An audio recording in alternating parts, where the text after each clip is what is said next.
شرف الدین بو علی قلندر 1205 میں پانی پت میں پیدا ہوئے اور ان کا شمار مشہور اولیاء میں ہوتا ہے۔ وہ امام الاعظم ابو حنیفہ کی اولاد میں سے ہیں۔ یہ بھی کہا جاتا ہے کہ وہ شیخ جمال الدین ہانسوی کے چچا زاد بھائی تھے۔ ان کے والد کا نام فخر الدین اور والدہ کا نام بی بی فاطمہ تھا۔ ان کے نام کے پیچھے کہانی کچھ یوں ہے کہ جب حضرت مولا علی علیہ السلام نے انہیں دریا سے نکالا تو وہ بارگاہ الہی میں مدہوش ہو گئے اور اسی دن سے بو علی شاہ قلندر کے نام سے مشہور ہوئے۔ بو علی شاہ کا دیوان فارسی میں تصوف کی اہم ترین کتابوں میں شمار ہوتا ہے۔ حضرت بو علی شاہ قلندر رحمۃ اللہ علیہ کے متولی شاگرد حضرت مخدوم سید لطیف الدین خود ایک قابل احترام بزرگ ہوئے جن کا مزار موڑھا تالاب بہار شریف میں ہے۔ حضرت شاہ شرف الدین بو علی قلندر رحمۃ اللہ علیہ آپ بر صغیر پاک و ہند کے نامور اولیاء کرام میں مانے جاتے ہیں۔ پاک و ہند کے مجاذیب کے امام اور صاحب اسرار مشائخ چشت کے رہنما شمار ہوتے ہیں۔ ابتدائی زندگی میں دینی علوم میں مہارت حاصل کی اور جب عشق الہی کی انتہا ہو گئی تو اپنی تمام کتابوں اور قلمی یادداشتوں کو دریا میں پھینک دیا۔ خانوائے چشت اہل بہشت سے تعلق قائم کیا۔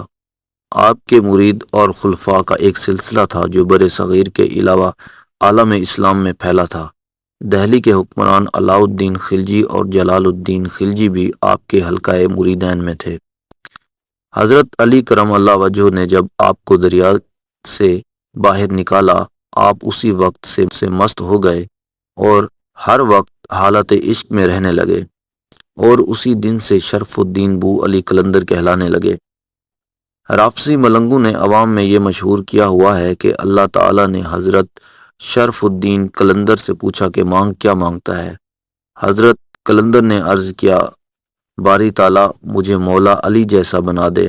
اللہ تعالیٰ نے فرمایا علی نہیں بن سکتا، تجھے علی جیسا بنانے کے لیے مجھے دوسرا کعبہ بنانا پڑے گا، لہٰذا تجھے بو علی بنا دیتا ہوں۔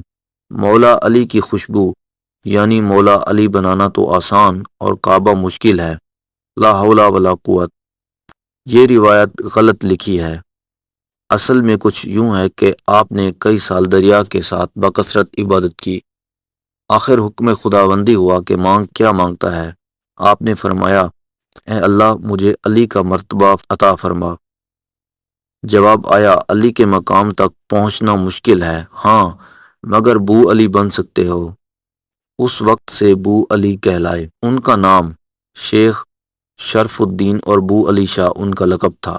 ان کے والد شیخ فخر الدین اپنے وقت کے بڑے عالم اور بزرگ تھے۔ ان کے والد 600 ہجری میں عراق سے آئے اور پانی پت میں سکونت اختیار کی۔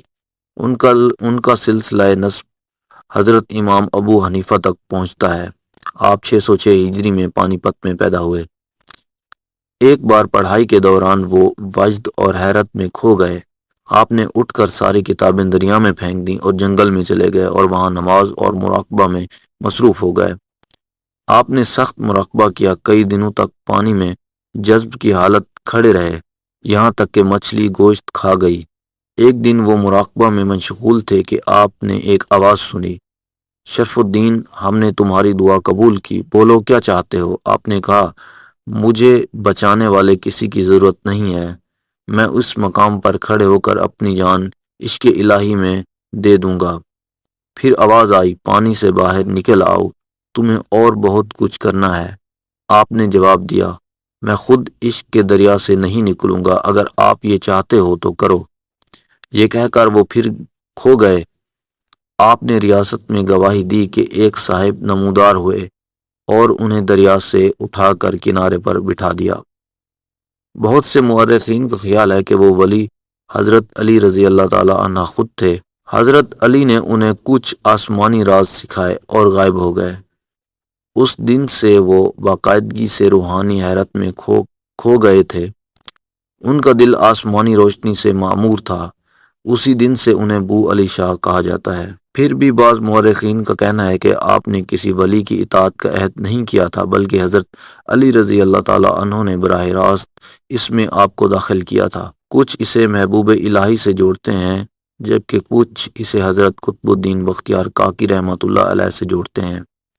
وہ اپنی وفات تک پانی پت میں رہے اور وہاں سے لوگوں کی خدمت کی۔ سینکڑوں لوگوں نے آپ سے روحانی فیض حاصل کیا۔ اس کے علاوہ آپ نے اسلام کی باقاعدہ تعلیم اور تبلیغ کا کام کیا۔ ان کی وجہ سے سینکڑوں لوگوں نے اسلام قبول کیا۔ راجپوت جو آس پاس رہتے تھے بہت فائدہ اٹھاتے تھے۔ آپ نے دہلی ریاست کے شاہی خاندان پر گہرا اثر چھوڑا اور انہیں اچھے اخلاق کی تبلیغ کی۔ ایک دن شمس الدین ترک کا ایک شاگرد کسی کام سے شہر گیا اور بو علی شاہ کو شیر پر سوار ہوتے دیکھا اور اپنے استاد کو یہ واقعہ سنایا۔ شمس الدین ترک نے اپنے شاگرد سے کہا کہ بو علی شاہ کے گھر جاؤ اور اگر تم انہیں شیر پر سوار ہوتے دیکھو تو ان سے کہو شیر کو جنگل میں رہنا چاہیے۔ شاگرد نے اطاعت کی، حضرت بو علی شاہ کو حالت میں پایا اور اپنے استاد کا پیغام پہنچا دیا۔